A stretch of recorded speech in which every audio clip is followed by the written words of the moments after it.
Long working hours difficult for the employees of course, جس کی وجہ سے ریٹینشن ریٹ بھی ویک ہوتا ہے. تو اس کے اندر پھر ایم شور ڈرگ ابیوز اور اس طرح کی چیزیں بھی کامن ہیں.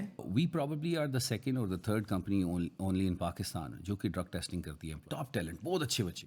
تو بیکاز وہ ڈرگ ٹیسٹ کے اندر پازیٹیو آئی، we had to let them go. اور اس حوالے سے بیسکلی ہمارے حوالے سے اس چیز میں پرسیپشن بھی ہے. اور ہم سے پہلے ایک دو اور کمپنیز ہیں وہ بھی کرتی ہیں، اور انہیں سے سیکھ کے وی اپلائڈ دیٹ. بیکاز رات کا کام ہے، مسئلہ یہ ہے اندھیرا ہے، گھر سے باہر نکلے ہوئے ہیں، تو ایسی چیزوں کے شوق نہ لوگوں کو جاگنا شروع ہو جاتے ہیں. تو میرا focus as part of a team and as an entrepreneur, as a C E O اور as a chairman of any company has always been to make sure people stay discipline. اب آ جاتے ہیں دوسرے پہلو پہ کہ کیا یہ پرابلمس ہیں؟ بہت زیادہ. اگر جو لوگ یہ کمپنیز چلا رہے ہیں وہ اپنا دھیان خدا کا واسطہ ہے پیسے کے ساتھ ساتھ اگر حقوق العباد کے اوپر ڈال دیں تھوڑا سا، تو ایک بڑا بہترین سسٹم ہم کریٹ کر لیں. ایک شخص جو نشے کے اندر لگ گئے، اس سے آپ کیا ایکسپیکٹ کرتے ہیں کہ وہ جب کل جا کو کمپنی کھولے گا اور وہ ان عادتوں کے اندر پڑ گئے اتنے برے طریقے سے، تو پھر اگر وہ اسکیم بھی کر رہا ہے تو پہلے آپ نے کور کو نہیں پکڑا نا کہ مین مسئلہ کہاں. تو اگر شروع سے ہی آپ ان چیزوں کو ریسٹرکٹ کر لیں گے، کوشش کریں گے، روک تو نہیں سکتے اوبیسلی، لیکن جس نے کرنا ہے وہ تو کرنا ہی کرنا ہے. ہاں کہیں اور جا کے کرے نا.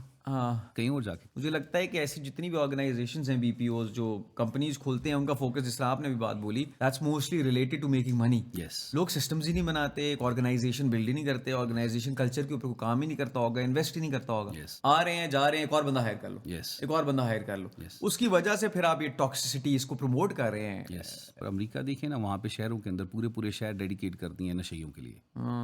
ویڈیوز آ رہی ہوتی ہیں، دیکھ رہے ہوتے ہیں. کیا ہم نے پاکستان کو بھی یہی بنانا ہے؟ اللہ کا واسطہ ہے یار. مطلب کروڑوں لوگ جو ہیں، بچے ہمارے ینگ نوجوان ابھی باہر نکل رہے ہیں. آپ سختی تو کرنے کی کوشش کریں، تھوڑی سی ان کو گائیڈ تو کرنے. چلو اور کچھ نہیں، چھپ کے کر لے گا وہ، ایٹ لیسٹ کھلے عام تو نہیں کرے گا، کم سے کم جا کے پارٹیاں تو نہیں آرگنائز کرنا شروع کر دے گا نشے کی.